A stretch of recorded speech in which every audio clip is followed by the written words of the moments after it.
But Israel has a PhD in deception, because it's Dajjal at the back of this, the mastermind.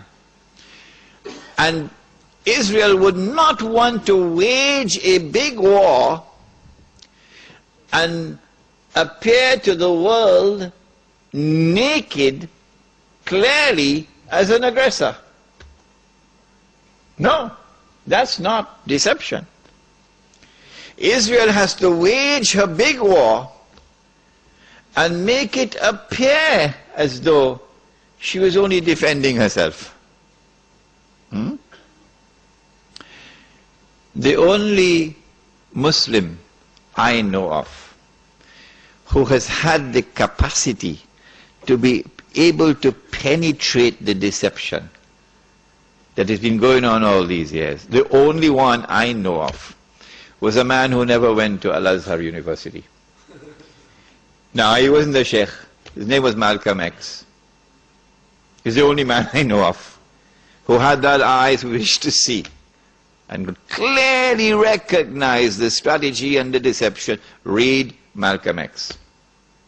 How is Israel going to launch this big war and yet get away from being perceived by the whole of humanity as the aggressor, blatant aggression? You have to come with a good strategy. The strategy is this.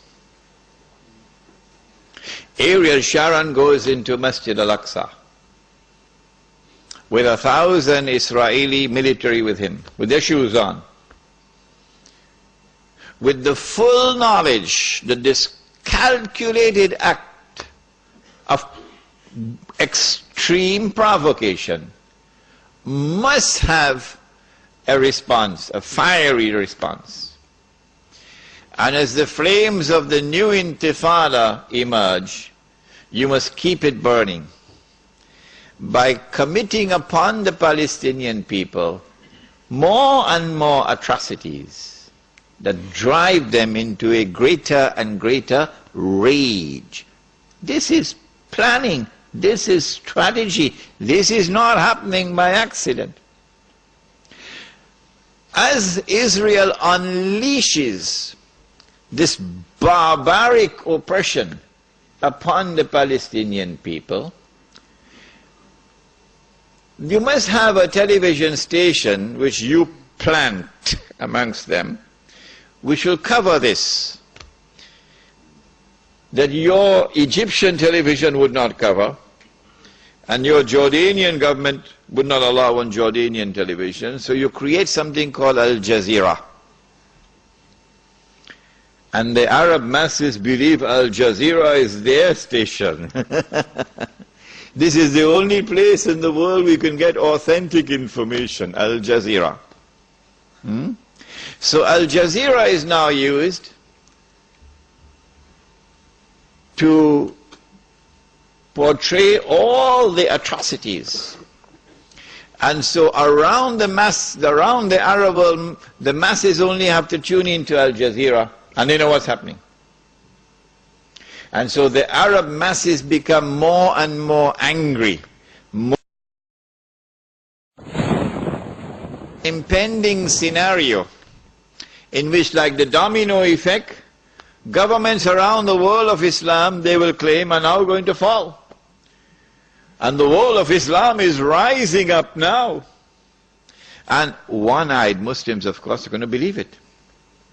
The world of Islam is now going to rise up and all these governments are going to be swept away.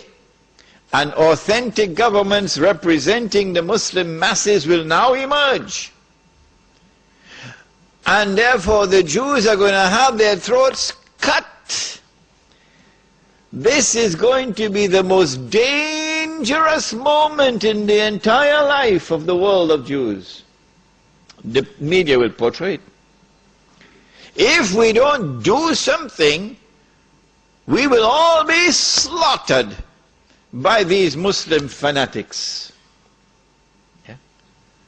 I tell you, this will be drama worthy of Hollywood when it comes. Huh? They must be hating me now for revealing their secrets.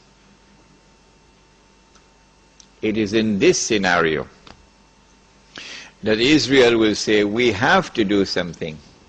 If we just sit here and do nothing, the state of Israel will be destroyed and the Jews will all be slaughtered. What can we do? They call it a preemptive strike.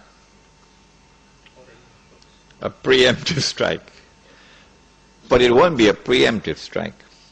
It will be the most dazzling display of the magnificent application of state-of-the-art military technology that will leave even Uncle Sam in the backyard. A war like Uncle Sam has never seen and could never wage. That is what Israel is going to wage. Do they have the technology? I believe they have technology that even Uncle Sam doesn't have. It will be a lightning strike. Israel has to put on this magnificent display of military power and state-of-the-art technology beyond anything else that the world has ever known, in order for Israel to impress upon mankind the validity of its credentials that is now going to become the new ruling state in the world.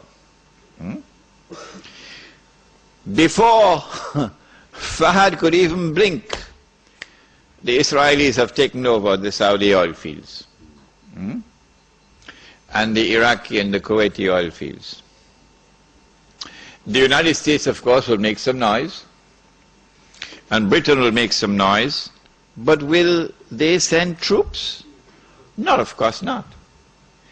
The United Nations Security Council is now going to be used by the rest of the world, particularly Uncle Europe, and Uncle Japan, and the rest of the world.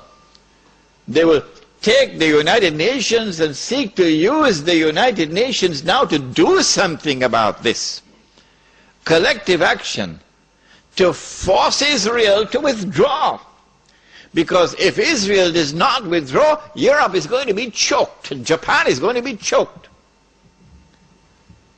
And as the United Nations is now being used for the first time in its history, an attempt is being made to use the United Nations